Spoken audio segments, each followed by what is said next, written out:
Congress party Jagan మీద పోరాడారా? Jagan Congress party పోరాడా? ఎందుకు పోరాడలేదు?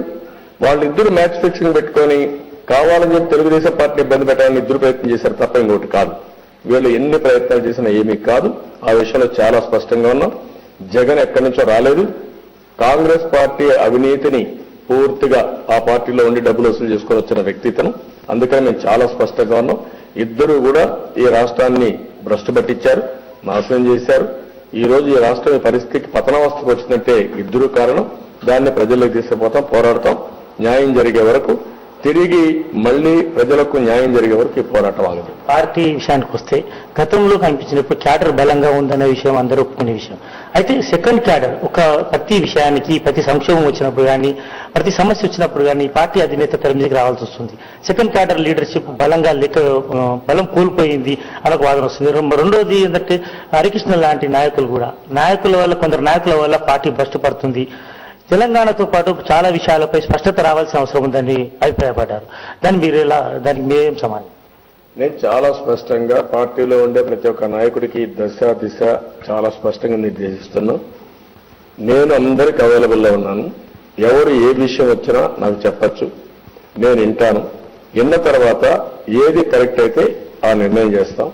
ఒకసారి పార్టీ నిర్ణయం చేసిన తర్వాత అందరూ కూడా ఆ నిర్ణయం ప్రకారం ముందుకు పోవాల్సిన అవసరం ఉంది. కాంగ్రెస్ పార్టీలో గ్రూపులు ఉంటాయి, కొట్టుకుంటారు ప్రజలు కూడా. ఎందుకంటే ఇది ఒక నేషనల్ పార్టీ, ఆ పార్టీ ఎప్పుడు ఇంతే, ఆ పార్టీ వల్ల ఏం రాదు అనే పరిస్థితికి వస్తారు. కానీ తెలుగుదేశం పార్టీ మాత్రం ఒక క్రమశిక్షణ కలిగిన పార్టీ. ప్రజలు తెలుగుదేశం పార్టీని వేరే విధంగా చూస్తున్నారు. ఒక పద్ధతి ప్రకారం ఉంటారు, క్రమశిక్షణ ఉంటుంది. కాబట్టి ఈ పార్టీలో అంటే విభేదాలు రాకూడదని చెప్పి ఆశిస్తారు.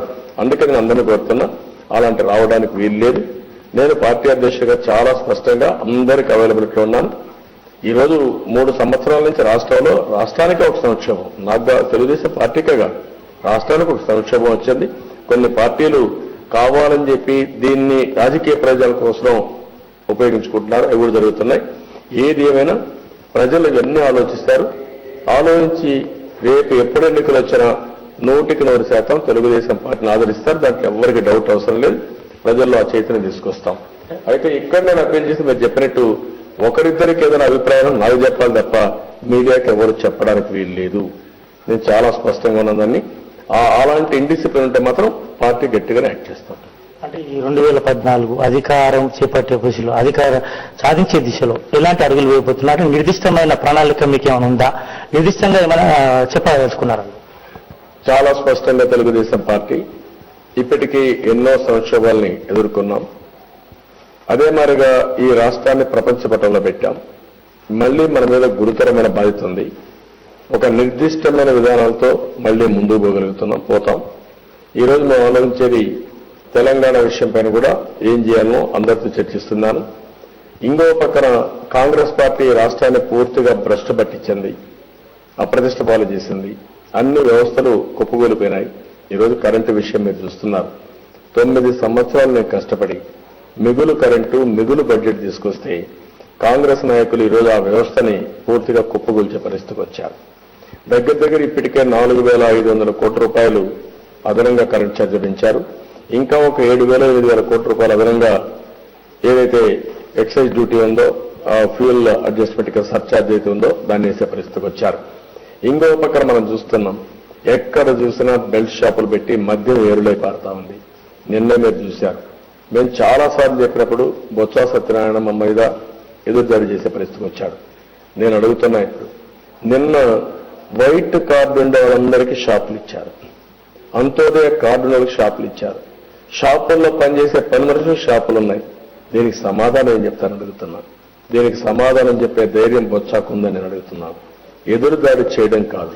కాంగ్రెస్ నాయకులు సిండికేట్లు పెట్టుకుని ప్రజల యొక్క రక్తాన్ని తాగుతున్నారు, పేద ప్రజల్ని జలగల్లాగా పీడిస్తున్నారని మేము చాలా స్పష్టంగా చెప్పాం. అదే నిన్న ప్రూవ్ అయింది. ఆ విషయాలు గుర్తుపెట్టుకోవాల్సిన అవసరం ఉంది. ఇలాంటి వ్యక్తి పిసిసి అధ్యక్షుడిగా ఉండడానికి అర్హుడా నేను అడుగుతున్నా. వీళ్ళు కూడా నీతి నిజాయితీలు మాట్లాడే పరిస్థితికి వచ్చారంటే రాష్ట్రం ఎక్కడే పోతుందని అడుగుతున్నాను. ఇలాంటి అవినీతి పరులు ఏదంటే చేసి ఇంకా ప్రజల్ని మభ్య పెట్టాలి, ప్రజల్ని మోసం చేయాలి, ఏదో ఒక విధంగా ముందుకు పోవాలనుకుంటున్నారు. ఇది జరగదు. తెలుగుదేశం పార్టీ నేను కానీ మా పార్టీ కానీ ఒక క్రమశిక్షణగా ముందుకు పోయాం, ఒక పద్ధతి ప్రకారం ముందుకు పోయాం. విలువలతో కూడిన రాజకీయం కోసం ముందుకు పోతున్నాం. రేపు కూడా ఈ 2 సంవత్సరాలు చాలా స్పష్టంగా ఒక విధానం ప్రకారం ముందుకు పోతాం. ప్రజల ముందర మేము ఏం చేయబోతాం అజెండా పెడతాం. అదే మరి ఈ పార్టీలు వస్తే ఏం జరుగుతుందో కూడా పెడతాం. వీళ్ళు చేసిన అవినీతి, వీళ్ళ దుర్మార్గం, వీళ్ళ ప్రవర్తన ఇవన్నీ కూడా ప్రజల ముందర పెట్టి మ్యాండేట్ స్పష్టంగా తీసుకోబోతాం. దానికోసం ఎవ్వరికి అనుమానం అవసరం లేదు. తెలుగుదేశం పార్టీ ఒక స్పష్టమైన విధానంతో ప్రజల దగ్గరికి వెళ్లి వాళ్ళు మ్యాండేట్ తీసుకునే పరిస్థితి. తెలుగుదేశం పార్టీని దెబ్బతీయడానికి కొన్ని కుట్రలు జరుగుతున్నాయని తెలంగాణ రాష్ట్ర సమితితో పాటు కొన్ని పార్టీలు తెర మీదకి వస్తున్నాయని, వైఎస్ జగన్ పార్టీ కూడా కాంగ్రెస్ తో కలిసే అవకాశం ఉందని, అదేవిధంగా అవినీతిపై రాజీ లేని పోరాటం చేస్తూనే సరికొత్త వ్యూహాలతో ముందుకెళ్తూ ఆ పార్టీని అధికారంలోకి తెస్తామని చంద్రబాబు నాయుడు ధీమాగా చెప్తున్నారు. Vote studio.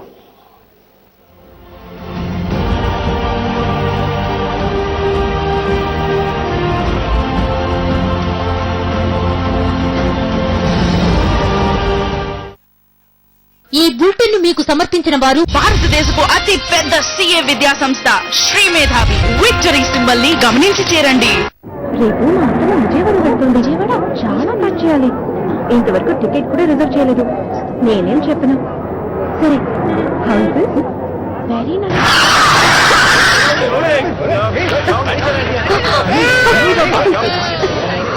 బుర్ర లేదా? రోడ్డు మీద పాప కనిపించట్లేదా నీకు? నా పాపకు ఏమైనా జరిగి ఉంటే? రోడ్ల మీద ఇడియట్స్ కి కొదవేం లేదు. అందుకే సియట్ టైర్స్ వస్తున్నాయి. అధునాతన పాలిమర్ మరియు యాంగులర్ ట్రెడ్ డిజైన్ తో మెరుగైన రోడ్ గ్రిప్ కోసం సియట్ బైక్ టైర్స్.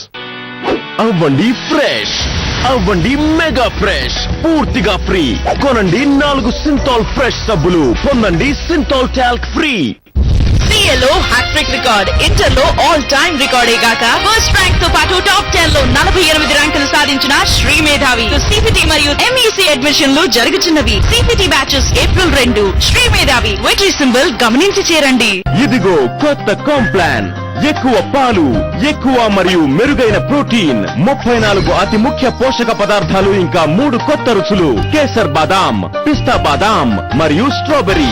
కొత్త కాంప్లాన్, ఎక్కువ రుచికరం, ఎక్కువ పౌష్టికం, ఎక్స్ట్రా గ్రోయింగ్ పవర్. అవ్వండి ఫ్రెష్, అవ్వండి మెగా ఫ్రెష్, పూర్తిగా ఫ్రీ. కొనండి 4 సింథాల్ ఫ్రెష్ సబ్బులు, పొందండి సింథాల్ టాల్క్ ఫ్రీ.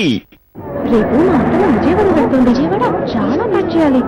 ఇంతవరకు టికెట్ కూడా రిజర్వ్ చేయలేదు. నేనేం చెప్పను. సరే, హౌస్ వెరీ నైస్.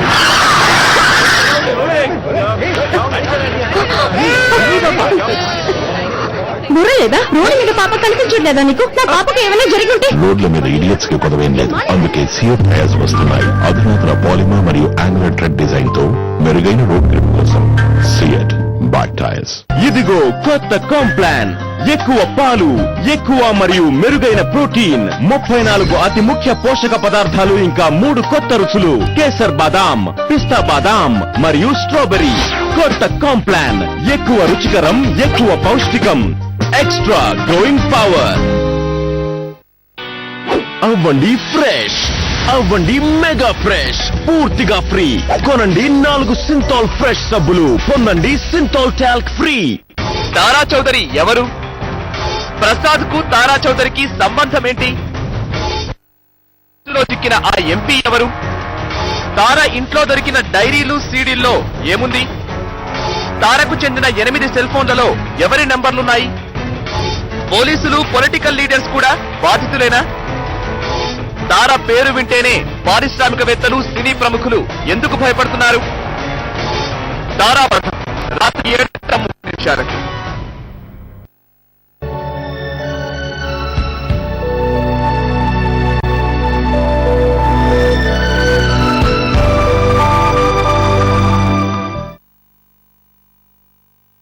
నమస్కారం.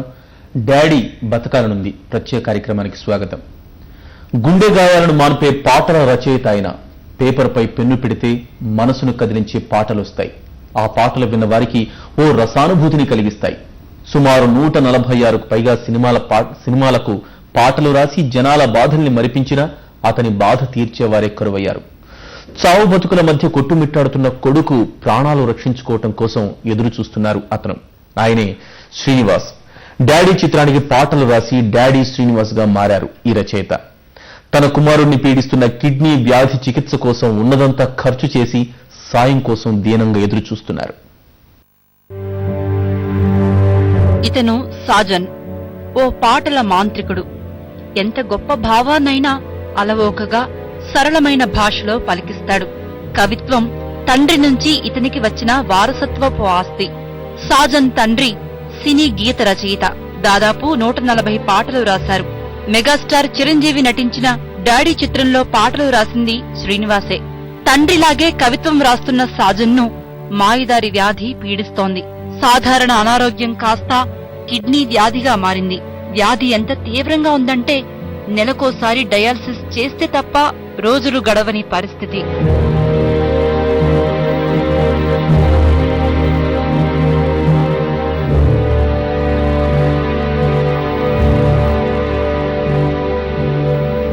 సాఫీగా బతుకు పాటలా సాగిపోతున్న సాజన్ జీవితంలో కిడ్నీ వ్యాధి భూతంలా ప్రవేశించింది. 2 కిడ్నీలు పాడవటంతో సాజన్ మంచానికే పరిమితమయ్యాడు. అయినా పట్టు విడవకుండా మంచంపై ఉంటూనే 10th పూర్తి చేశాడు. స్కూలుకు వెళ్లకుండానే 10th లో 83% మార్కులు తెచ్చుకున్నాడు. ఇప్పుడు ఇంటర్లో 89% మార్కులు వస్తాయనుకుంటున్నాడు. తండ్రి వారసత్వాన్ని పుచ్చుకున్న సాజన్ అనేక ప్రైవేటు పాటలు రాశాడు. సాజన్ రాసిన పాటలు ఉర్రూతులోగించాయి. If you wanna beat me, come on చెప్పేస్తా అస్తవ్యస్తా, నన్ను ఎదిరించాలంటే కావలిగా ధైర్యం కస్తా. If you wanna beat me, come on చెప్పేస్తా అస్తవ్యస్తా, నన్ను ఎదిరించాలంటే కావలిగా ధైర్యం కస్తా. ఎవడైనా సరే ఎప్పుడైనా సరే నాకే పోటీ లేదంట, ఎక్కడైనా సరే ఎందుకైనా సరే చెడుగుడు ఆడేస్తానంట. గుండెల్లో గుబులు పుట్టిస్తా రెబల్ వీడే రెబల్, కళ్ళతో కట్టడి చేసేస్తా రెబల్ వీడే రెబల్, నిప్పుకే చెమట పట్టిస్తా రెబల్ వీడే రెబల్, పిడికిల్ పవర్ చూపిస్తా. 2 కిడ్నీలు పాడైన సాజన్ 1 కిడ్నీ మార్చినా బతుకుతాడు. అయితే మరో 10 రోజుల్లో ఆపరేషన్ చేయకపోతే మనం ఓ కవిని కోల్పోతాం. సాజన్ మేనమామ కిడ్నీ ఇవ్వటానికి అంగీకరించారు. అయితే ఆ కిడ్నీ మార్పిడి చెయ్యాలన్నా 9 లక్షల రూపాయలు ఖర్చవుతుంది. అంత ఖర్చు భరించే స్థితిలో సాజన్ తండ్రి శ్రీనివాస్ లేరు. ఈ సాంగ్సే కాకుండా ఇంకా సాంగ్స్ కూడా నేను రాయగలుగుతాను. నాలో కెపాసిటీ ఉంది. నన్ను ఆపదలో ఉన్న నన్ను ఆదుకోవాలని కోరుకుంటున్నాను. మీరు అవకాశాలు ఇస్తే నేను ఇంకా రాయగలుగుతానని కోరుకుంటున్నాను. దయచేసి నాకు అవకాశం ఇవ్వండి. ఎవరైనా దాతలు ఉంటే నన్ను ఆదుకొని నాకు హెల్ప్ చేయండి. కాపాడండి ప్లీజ్. సాజన్ తండ్రి శ్రీనివాస్ సినీ పాటల రచయిత. ఆయన రాసిన పాటలు విని ఎందరో సేద తీరారు. డాడీ, చెన్నకేశవరెడ్డి, ఆయుధం వంటి హిట్ చిత్రాలకు పాటలు రాసింది శ్రీనివాసే. డాడీ సినిమాలో ఈయన రాసిన పాటలు హిట్ కావడంతో డాడీ శ్రీనివాస్ గా ఫేమస్ అయ్యారు. భూమి, బంగారం అమ్మి ఇప్పటి వరకు కొడుకుకి వైద్యం చేయించారు శ్రీనివాస్. గత 3 సంవత్సరాల నుండి మా బాబుకి 2 కిడ్నీస్ ఫెయిల్ అయినాయి అని డాక్టర్ గారు చెప్పారు. అప్పటి నుండి నేను చాలా ఖర్చు పెట్టి 5 లక్షల దాకా, సుమారు 5 లక్షల దాకా ఖర్చు పెట్టి ఇప్పుడు వరకు బాబుని బ్రతికించుకున్నాం. ఇప్పుడు వీక్లీ ట్వైస్, వారానికి 2 సార్లు డయాలసిస్ జరుగుతుంది. ఇప్పుడు కిడ్నీ ట్రాన్స్ప్లాంటేషన్ చేయాలని డాక్టర్ గారు చెప్పారు. అందువల్ల నేను చాలా ఆర్థికంగా స్తోమత లేక హెల్ప్ గురించి హెచ్ఎంటీ వారిని ఆశ్రయించడం జరిగింది. అలాగే నేను సినిమా పాటలు ఇప్పుడు కూడా ఇంకా అవకాశాలు ఇస్తారని నేను కోరుకుంటున్నాను. దాతలు సాయం అందిస్తే ఓ కవి బతుకుతాడు. 4 చేతులు అండగా ఉంటే ఆ ఇంటి దీపం వెలుగుతుంది. ఆ దీపం 10 మందికి వెలుగునిస్తుంది. జాలి చూపే కన్ను కంటే సాయం చేసే చెయ్యి కలకాలం గుర్తుండిపోతుంది. చూశారుగా, సాజన్ చిన్న వయసులోని అద్భుత ప్రతిభా పాటవాలు చూపిస్తూ ఉన్నారు. సాజన్ను కాపాడుకోవటానికి వారి తల్లిదండ్రులు అహర్నిశలు శ్రమిస్తూ ఉన్నారు. ఉన్నదంతా అమ్ముకున్నారు. అయినప్పటికీ ఇంకా సాజన్ను బతికించుకోవాలంటే మరో 10 లక్షలు అవసరం అని చెప్పి డాక్టర్లు అంటున్నారు. ప్రస్తుతం సాజన్ తండ్రి డాడీ శ్రీనివాస్ మనతో పాటుగా ఉన్నారు. శ్రీనివాస్ గారు నమస్కారం అండి. నమస్తే. శ్రీనివాస్ గారు, సాజన్ పరిస్థితి ఎలా ఉంది ప్రస్తుతం? ఇప్పుడు హాస్పిటల్లోనే ఉన్నారు సార్. కిడ్నీ అది డయాలసిస్ జరుగుతుంది ఇప్పుడు వాసవి హాస్పిటల్ లక్కిడికాపుల్లో. బాబు బ్లడ్ శాతం కూడా పర్సెంటేజ్ కూడా తగ్గుకుంటూ వస్తుంది. త్వరగా మొత్తం హాస్పిటల్లోనే ఉండాల్సిన పరిస్థితిలో ఉంది. హాస్పిటల్ ఉండాల్సిన వాళ్ళు, వాసవి హాస్పిటల్ వాళ్ళు కూడా బాబుని చాలా మంచిగా చూసుకుంటున్నారు. బాబుకి ప్రతిదీ వాళ్ళు చాలా హాస్పిటల్ వాళ్ళు కూడా చాలా మంచిగా చూసుకుంటున్నారు, వాళ్ళకు కూడా వందనాలు. అలాగే ఇప్పుడు మా బాబుకి తొందరలో కిడ్నీ ట్రాన్స్ప్లాంటేషన్ చేయాలని చెప్తున్నారు డాక్టర్. మేము డబ్బులు అంతా సమకూర్చుకుని ఎప్పుడు చేయాలి అని మేము ఎప్పుడంటే డాక్టర్ గారు అప్పుడు చేస్తాను సిద్ధంగా. అంటే పరిస్థితి రోజు రోజుకి దిగజారిపోతుంది. ఎంత తొందరగా ఆపరేషన్ ట్రాన్స్ప్లాంటేషన్ చేస్తే అంత మంచిది, బాబు బతుకుతాడు. అవునండి. రైట్. అంటే ఎప్పటి నుంచి బాబుకి సమస్య ఉంది? బాబుకి అంటే చిన్నప్పుడు యూరినల్ ప్రాబ్లం ఉంది సార్. అప్పుడు ఒక 2 లక్షల రూపాయలు ఖర్చు పెట్టి చేపించాం సత్య కిడ్నీ సెంటర్ హిమాయత్ నగర్ లో. అప్పటి నుండి 6th క్లాస్ 7th క్లాస్ వరకు ఏం ప్రాబ్లం లేదు సార్ బాబుకి, మంచిగానే ఉన్నాడని చెప్పాం. మేము మధ్యలో మెడిసిన్స్ కూడా వాడుతూ వచ్చాం. అప్పటి నుండి ఏం ప్రాబ్లం లేదు సార్. 8th క్లాస్లో వామిటింగ్స్ మోషన్స్ అట్లా వచ్చినందువల్ల బాబే చూశాడు. అంటే ఒక ఆర్టికల్ వచ్చింది, ఒక డాక్టర్ గారు రాసి కిడ్నీ అంటే CKD chronic kidney disease, kidney ఇలా ఉంటది, దాని సిమ్టమ్స్ ఇలా ఉంటాయి అని ఒక ఆర్టికల్ వచ్చింది సార్. ఆర్టికల్ బాబే చదివాడు, నేను చూడలేదు. ఓహో, తన సమస్య ఇదే ఉంటుందని బాబే ముందు చేసి చదివి దానిలో ఉండే సిమ్టమ్స్ నాలో ఉండే డాడీ కొన్ని నాకు డౌట్ గా ఉందని వాడే చెప్పాడు. అప్పుడు నాకు డౌట్ వాడు చెప్పగానే నాకు మరో క్షణం కూడా నేను లేట్ చేయలేదు. దాని టెస్ట్లకు కూడా 6,000 రూపాయలు అవుతాయి. అయినా కానీ నేను ఎక్కడో మా ఫ్రెండ్ సర్కిల్లో తీసుకుని ఎంపటే టెస్టులు చేయించాం సార్. చేపిస్తే వాడు చెప్పిన సిమ్టమ్స్ అక్షరాల దానిలో CKD క్రానిక్ కిడ్నీ డిసీజ్ అని. సో 8వ తరగతి బాబు చదువుతున్నప్పుడు ఇది బయటపడింది. అప్పటి నుంచి మీరు వైద్యం చేస్తున్నారు? నుండి కంటిన్యూగా నేను సాంగ్స్, సినిమా పాటలు అక్కడ రాస్తున్నాం సార్, చిన్న పెద్ద అట్లా రాసిన సాంగ్స్ అమౌంట్ అంతా మెడిసిన్స్ కి ఇట్లా జరుపుకుంటూ వచ్చాం సార్ ఇప్పుడు వరకు. అంటే మీరు 146 సినిమాలకు పాటలు రాశారు. బట్ అంటే ఇప్పుడు మీ ఇంటి పరిస్థితి చూసిన తర్వాత మీరు ఉన్న ఒక చిన్న ఇంట్లో ఉంటున్నారు. అంటే మీ ఆర్థిక పరిస్థితి, మీరు సినిమా రంగంలో పాటలు రాసిన మీ ఆర్థిక స్థితి మెరుగుపడలేదా? లేకపోతే ఉన్నదంతా మీరు సంపాదించిందంతా బాబుకే ఖర్చు పెట్టడం జరిగిందా? ఇంటి కిరాయి కట్టుకుని ఉప్పులు పప్పులు బాబుకి మెడిసిన్స్ వీటితో వచ్చే అమౌంట్ మాకు తక్కువ ఇస్తారు సార్. రైటింగ్ సాంగ్స్ రాస్తే ఎంత పెద్ద అమౌంట్ ఇయ్యరు. ఆ అమౌంట్ తోనే మేము ఇల్లు గడుపుకుంటూ ఇప్పటి వరకు వచ్చాం సార్. ఓకే. బాబు తన పరిస్థితి గురించి ఇప్పుడు ఎట్లా ఫీల్ అవుతుంటాడు? అంటే బాబు ఏమైనా భయపడడం, అంటే తన పరిస్థితి ఇలా ఉంది కదా, ఎలాంటి ఆందోళన ఉంటుంది బాబులో? బాబుకి ఆందోళన ఏం లేదు సార్, చాలా ధైర్యంగా ఉంటాడు బాబు. మాకు ధైర్యం చెప్తాడు సార్. అంటే మీరేం వరి అవ్వద్దు డాడీ, నాకు ఏమీ కాదు, నేను దేవుణ్ణి నమ్ముకున్నాను, నాకేం కాదు, మీరేం వరి అవ్వద్దు. నాకు ఎవరన్నా అంత ఆపద వస్తే, క్రిటికల్ పొజిషన్ అంత వస్తే నాకు ఎవరో ఒకళ్ళు సాయం చేస్తారు డెఫినెట్ గా. బాగా నమ్మకం, అంటే ఆత్మవిశ్వాసం, మీకే ధైర్యం చెప్తున్నారు. మీరే కుంగిపోతున్నారు కానీ తను మాత్రం మీకు ధైర్యం చెప్పే. మిస్సెస్ గాని నేను గాని మాకు ధైర్యం చెప్తాడు మా బాబు. ఒక విధంగా వాడు ధైర్యం చెప్పటం వల్లే మేము ఇప్పటి వరకు మీ స్టూడియోకి వచ్చి కూడా ఇంత కూర్చుని అంత కొద్ది ఇదిగా ఉంది. లేకపోతే మేము ఎప్పుడో కుంగిపోయేవాళ్ళం సార్. అంటే 3 years నుంచి మీ బాబు అంటే చదువు ఎట్లా ఉంది ఇప్పుడు? చదువు కొనసాగుతుందా? చదువు చాలా మంచి మార్కులు వచ్చినాయి సార్. 10th క్లాస్ స్కూల్కి పోలేదు.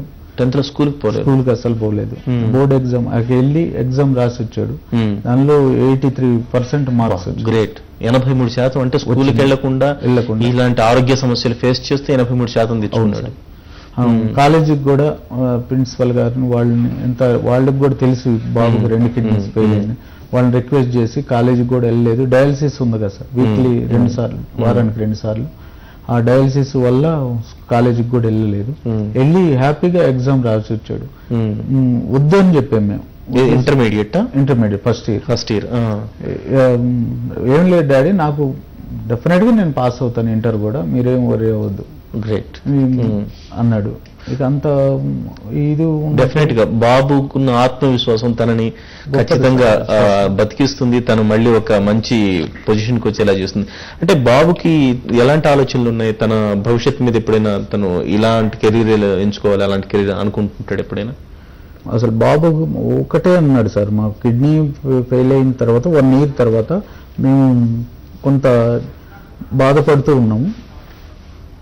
బాధపడుతూ ఉంటే ఒకటే అన్నాడు, డాడీ నేను ఎట్లన్నా కానీ డాక్టర్ చేయాలి, డాక్టర్ కోర్స్ చేస్తాను, నేను చేసి నాలాగా ఇంకా చిన్నపిల్లలు డాక్టర్ అవ్వాలని ఆశయం. డాక్టర్ అవ్వాలని పెద్ద ఆశ సార్. పాటలు కూడా రాస్తాడని విన్నాను బాబు. పాటలు ఇప్పుడు ఎంతమంది మనం వేసిన ప్యాకేజ్ తను రాసిన పాట ఐ థింక్ అది పాడాడు కదా. అవును సార్. పాటలు రెబల్ సినిమాకి రెబల్ అని ఒక టైటిల్ లారెన్స్ మాస్టర్ గారు, అది అప్పటి నుండి ఆ రెబల్ టైటిల్ చూసి వాడంతటికి వాడే రాసుకున్నాడు, నాకు కూడా చెప్పలేదు. పాట రాశాడు. అంటే ఒక రోజు పాడుకుంటున్నాడు, ఏంటి సార్ అంటే, డాడీ నేను రెబల్ టైటిల్ సాంగ్ రాశాను అంటే, నేను మామూలుగా క్యాజువల్ గా తీసుకున్నాను, అంత ఇది ఉండదని. అయితే పాడి వినిపించిన తర్వాత నాకు ఎంపటే దాన్ని రికార్డ్ చేశాను సార్. నేను రికార్డ్ చేసి మేల్ ఫీమేల్ వాయిస్ పెట్టి రికార్డ్ చేసి అది లారెన్స్ మాస్టర్ గారికి వినిపించాం. మాస్టర్ గారు చాలా ఆ సాంగ్ ని చాలా హ్యాపీ ఫీల్ అయ్యారు. చాలా బాగా రాసావు అసలు నీవు అని ఆయన కూడా హెల్ప్ చేస్తానని చెప్పాడు. గ్రేట్. ఆయన కూడా ఆ బాబుని చూసి చాలా ఆప్యాయతగా మాస్టర్ గారు కూడా సాంగ్ విని ఇంకా చాలా ఎంజాయ్ చేశారు. వాళ్ళ మాస్టర్ గారు పక్కన ఉండే ప్రసాద్ గారు కానీ, శ్రీనివాస్ రెడ్డి గారు, ఆయన డాన్స్ మాస్టర్ ఆయన వాళ్ళందరూ హ్యాపీ ఫీల్ అయ్యారు. చిన్న వయసులో ఇంత అద్భుతంగా పాటలు రాసిన బహుశా మీ వారసత్వం కావచ్చు, కానీ దేవుడి వరం. అవును సార్. ఒక రకంగా దేవుడి వరం ఇచ్చాడు ఒకవైపు మరో కష్టం పెట్టాడు దేవుడు. అవును సార్. అయితే సరే, మీరు బాబు రాసిన పాటలు మీ నోటి వెంట విందాం. కొన్ని పాటలు ఏమన్నా ఉంటాయని రాసినవి, పల్లవులు ఏమన్నా ఉంటే వినిపించండి. ఒక చిన్న విరామం తర్వాత మళ్ళీ మీ దగ్గరికి వస్తాను. సాజన్ బతికించుకోవాలని తన తండ్రి డాడీ శ్రీనివాస్ ఆరాటపడుతున్నారు. సాజన్ ఒక ఆత్మవిశ్వాసం, ఖచ్చితంగా బతుకుతాను, ఎవరో ఒకరు సహాయం చేస్తారన్న ఆత్మవిశ్వాసంతో సాజన్ ఉన్నాడు. ఒక మంచి కవిగా మారే లక్షణాలు సాజన్లో కనిపిస్తున్నాయి. ఇంతకుముందు మీరు కూడా చూశారు, ఆయన రాసిన పాట ఒక రెబల్ సినిమాకు సంబంధించి తనే పాడి వినిపించాడు. ఇవే కాదు, చాలా పాటలు సాజన్ రాశారు. ఒక గొప్ప కవి సాజన్లో దాగి ఉన్నాడు. సాజన్ కాపాడుకునేందుకు చాలా మంది ఇప్పటికే హెచ్ఎంటీవీకి ఫోన్లు చేస్తూ ఉన్నారు. మీరు కూడా ఏదైనా సాజన్ ఆరోగ్యం బాగుపడాలంటే, సాజన్ బతికించుకునేందుకు మీరు కూడా హెచ్ఎంటీవీ చూస్తున్న వారు సాయం చేయడానికి ఈ స్క్రీన్ మీద కనిపిస్తున్న ఫోన్ నెంబర్లకు ఫోన్ చేయొచ్చు. శ్రీనివాస్ గారితో మాట్లాడొచ్చు, సాజన్కి సహాయం అందించవచ్చు. చిన్న విరామం తర్వాత ఫోన్లు అందుకుందాం. ఎవరెవరు సాజన్కి సహాయం చేయబోతున్నారో వారి స్పందన కూడా తెలుసుకుందాం, వారి ఫోన్లు అందుకుందాం. అలాగే సాజన్ గురించి మరిన్ని వివరాలు ఆయన తండ్రి శ్రీనివాస్ గారిని అడిగి తెలుసుకునే ముందు ఒక చిన్న విరామం తీసుకుందాం.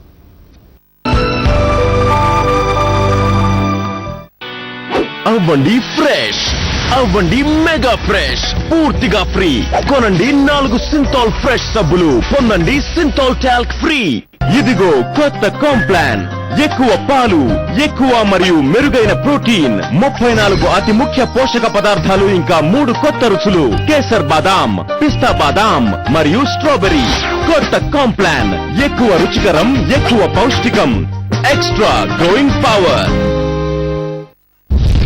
లో హ్యాట్రిక్ రికార్డ్, ఇంటర్ లో ఆల్ టైమ్ రికార్డే గాక ఫస్ట్ ర్యాంక్ తో పాటు టాప్ 10 లో 48 ర్యాంకులు సాధించిన శ్రీ మేధావి. సిపిటి మరియు ఎంఈసీ అడ్మిషన్లు జరుగుతున్నవి. CPT batches April 2. Sri Medhavi వెట్రీ సింబల్ గమనించి చేరండి.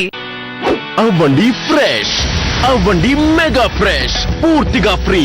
కొనండి 4 సింథాల్ ఫ్రెష్ సబ్బులు, పొందండి సింథాల్ టాల్క్ ఫ్రీ. ఇదిగో కొత్త కాంప్లాన్.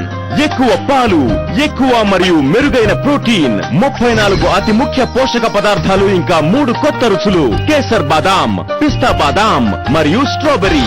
కొత్త కాంప్లాన్, ఎక్కువ రుచికరం, ఎక్కువ పౌష్టికం, ఎక్స్ట్రా గ్రోయింగ్ పవర్. భారతదేశపు అతి పెద్ద సిఏ విద్యా సంస్థ శ్రీ మేధావి. శ్రీ మేధావి విజయవాడ, వైజాగ్, హైదరాబాద్, కుకట్పల్లి, కొత్తపేట, ఎస్ఆర్ నగర్, కాకినాడ, శ్రీకాకుళం, గుంటూరు, చీరాల, అధోని, కడప, అనంతపురం మరియు తిరుపతి. సిపిటి బ్యాచెస్ మార్చి 18, ఏప్రిల్ 2.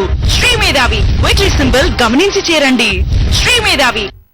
తారా చౌదరి ఎవరు? ప్రసాద్ కు తారా చౌదరికి సంబంధం ఏంటి? తారా చౌదరి ఉచ్చులో చిక్కిన ఆ ఎంపీ ఎవరు?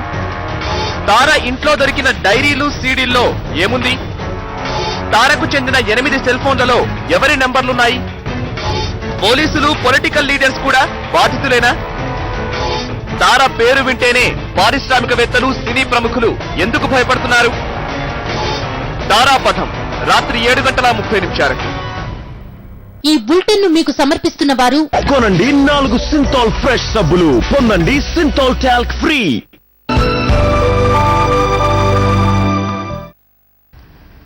డాడీ బతకాలనుంది ప్రత్యేక కార్యక్రమానికి తిరిగి స్వాగతం. మనం సాజన్ గురించి మాట్లాడుకుంటున్నాం. ఒక మంచి కవి సాజన్లో దాగి ఉన్నాడు. సాజన్ కిడ్నీ వ్యాధితో బాధపడుతూ ఉన్నారు. 2 కిడ్నీలు పాడైపోయాయి. ఒక కిడ్నీ ట్రాన్స్ప్లాంట్ చేస్తే సాజన్ బతుకుతాడని చెప్పి డాక్టర్లు అంటున్నారు. కానీ పేదరికంలో మొగ్గుతున్న ఆయన తల్లిదండ్రులు ఆ కిడ్నీ ట్రాన్స్ప్లాంటేషన్ కావలసిన ఆర్థిక వనరులు సమకూర్చుకునే పనిలో ఉన్నారు. వారు ఉండటమే పేదరికంలో ఉన్నారు. ఎవరైనా ఆర్థిక సహాయం చేస్తే తమ ఇంటి దీపాన్ని, తమ కొడుకును బతికించుకుంటామని ఆర్తిగా ఎదురు చూస్తూ ఉన్నారు. ప్రస్తుతం మనతో పాటుగా సాజన్ తండ్రి శ్రీనివాస్ ఉన్నారు. శ్రీనివాస్ గారు కూడాను కొన్ని సినిమాల్లో పాటలు రాశారు. డాడీ సినిమాలో పాట రాయడంతో ఆ డాడీ సినిమా ఆ పాట హిట్ కావడంతో ఆయన డాడీ శ్రీనివాస్ అని అందరూ అంటారు. ఆయన దాదాపు ఇప్పటికే 146 పైగా సినిమాలకు పాటల రచన చేశారు. అలాగే ప్రైవేట్ సాంగ్స్ కూడా అనేకం చేశారు. సో చాలా మంది కాలర్స్ ఫోన్ చేస్తూ ఉన్నారు, స్పందిస్తూ ఉన్నారు, ఆదుకునే ప్రయత్నం చేయడానికి హెచ్ఎంటీవీకి ఫోన్లు చేస్తున్నారు. మొదటి కాలర్ హైదరాబాద్ నుంచి కిరణ్ గారు ఉన్నారు. కిరణ్ గారు నమస్కారం అండి. గుడ్ ఈవినింగ్ అండి. Good evening sir. కిరణ్ గారు కార్యక్రమం చూస్తున్నారా? మన శ్రీనివాస్ గారు ఇక్కడే ఉన్నారు. శ్రీనివాస్ గారి బాబు గురించి మనం ప్రోగ్రామ్ చేస్తున్నాం కదా, చూస్తున్నారా? లైవ్ చేస్తున్నానండి. చెప్పండి సార్. హలో, శ్రీనివాస్ గారితో మాట్లాడచ్చు మీరు. కొంచెం మీరు గట్టిగా మాట్లాడండి. హలో కిరణ్ గారు, మీరు శ్రీనివాస్ గారితో మాట్లాడచ్చు. శ్రీనివాస్ గారు నమస్కారం అండి. నమస్కారం కిరణ్ గారు. నమస్తే. హలో, నమస్కారం కిరణ్ గారు. నమస్తే అండి. శ్రీనివాస్ గారు నమస్కారం అండి. సార్ నమస్తే అండి. హలో కిరణ్ గారు, కొంచెం మీరు టీవీ వాల్యూమ్ తగ్గించండి సార్. గట్టిగానే మాట్లాడుతున్నారు. వినపడట్లేదా మీకు? నేను న్యూస్ లో పెట్టానండి టీవీ. ఓకే ఓకే ఓకే, మాట్లాడండి. శ్రీనివాస్ గారు ఉన్నారు. కిరణ్ గారు నమస్కారం అండి. నమస్కారం అండి. సార్ నమస్తే అండి. శ్రీనివాస్ గారు నమస్కారం. సార్ నమస్తే. నమస్తే సార్ కిరణ్ గారు. హలో సార్, శ్రీనివాస్ గారు ఆడియో రావట్లేదా మీకు? నమస్కారం చెప్తున్నారు ఆయన. ఆడియో రావట్లేదా సార్? కిరణ్ గారు మీకు వినపడట్లేదా? హలో నమస్తే కిరణ్ గారు. నమస్కారం అండి. సార్ మీ వాయిస్ క్లియర్ ఉంది, ఆయన వాయిస్ క్లియర్ లేదండి. ఓకే ఓకే ఓకే, చెప్పండి సార్. అంటే టెక్నికల్ ప్రాబ్లం ఉన్నట్టుంది, సరి చేస్తాం. మీరు చెప్పండి సార్. కిరణ్ గారు మాట్లాడండి. సో సాజన్ నేను సార్ చెప్పండి చెప్పండి సార్. సాజన్ ని బతికించుకోవాలని ఆరాటపడుతున్నారు. సాజన్ కోసం ఈ కార్యక్రమం కూడా నిర్వహిస్తున్నాం సార్. మీ స్పందన ఏంటి? మీరు ఎట్లా ఈ కథనం చూసిన తర్వాత మీరేమనుకుంటున్నారు? సార్ నేను రేపు మార్నింగ్ అంటే అకౌంట్ నంబర్ ఇచ్చారు, అక్కడ వస్తాను స్కూలింగ్ లో. సార్ చెప్పండి సార్. చెప్పండి సార్. నేను రేపు మార్నింగ్ 1000 రూపాయలు నేను నా తరఫున ఇస్తున్నానండి ఆ బాబుకి, సాజన్ బాబుకి. Right sir. Thank you very much Kiran గారు. Thank you sir. మరెవరైనా సహాయం చేయాలనుకుంటే స్క్రీన్ మీద కనిపిస్తున్న అకౌంట్ నెంబర్ స్క్రీన్ మీద స్క్రోల్ అవుతోంది. ఆ స్క్రోల్ అవుతున్న అకౌంట్ నెంబర్ కు మీరు నేరుగా సహాయం చేయవచ్చు. ఒక ప్రాణాన్ని మీరు బతికించే ప్రయత్నం చేయవచ్చు. మరొక కాలర్ ఉన్నారు, రవీందర్ గారు ఉన్నారు మనతో మాట్లాడడానికి. రవీంద్ర గారు నమస్కారం అండి. నమస్తే సార్, నేను గజేంద్ర రెడ్డి. రెడ్డి గారు చెప్పండి సార్. సీనన్న నమస్కారం. నమస్తే అన్న. అన్న పేదలు ఎప్పుడైనా బతిక ఉంటాం అన్న. మీకు నేను మా గాయత్రి గ్రూప్స్ నుంచి మా ఎండి గారితో మాట్లాడి 5 lakhs నేను డొనేట్ చేపిస్తాను నేను. హలో థ్యాంక్స్ అన్న. రవీంద్ర రెడ్డి గారు థ్యాంక్స్ చెప్తున్నారు. రవీంద్ర రెడ్డి గారు అన్నా, నువ్వు అట్లా చేయక, నువ్వు బతుకుంటే ప్రపంచం వస్తుంది. పేదోడు బతకాలంటే పేదోడు ఒక న్యాయంగా ఉన్నాను. నువ్వంటే మాకు పిచ్చి అభిమానం. ఇవాళ ఎవరు డొనేట్ చేయకున్నాడు మా రవి గారి దగ్గర తీసుకెళ్తాను నేను. గాయత్రి గ్రూప్ షాప్ ఎండి తీసుకెళ్తా అన్నా, నీకు 5 lakhs ఇప్పిస్తాను ప్లీజ్. మా అబ్బాయిని బతికే వాడు కూడా టాలెంట్ పడుతుంది. ఓకే థ్యాంక్స్ అన్న. అన్నా ప్లీజ్ వరి కాదే, మనం బతుకుంటది పోరాటంలో బతాం అన్న మనం. థ్యాంక్స్ అన్న. వరి కాదు, అవసరం నాకు ఇటు కూడా ఇస్తాను. థ్యాంక్స్ అన్న. Thank you very much Ravinder Reddy గారు, స్పందించారు. చాలా ధన్యవాదాలు. అంటే వాళ్ళ ఎండీతో మాట్లాడి మీకు డబ్బు సహాయం చేసే ప్రయత్నం చేస్తానని చెప్తున్నారు రవీందర్ రెడ్డి గారు. కానీ అవసరమైతే తన కిడ్నీ కూడా ఇస్తానని చాలా ఆవేదన చెందుతున్నారు. మరొక కాల్ ఉన్నారు, రాజేశ్వర్ యాదవ్ గారు. నమస్కారం సార్, రాజేశ్వర్ యాదవ్ గారు. రైట్, ఫోన్ లైన్ కట్ అయింది. అంటే మీ అబ్బాయి కూడా పాటలు రాస్తాడని చెప్తున్నారు కదా.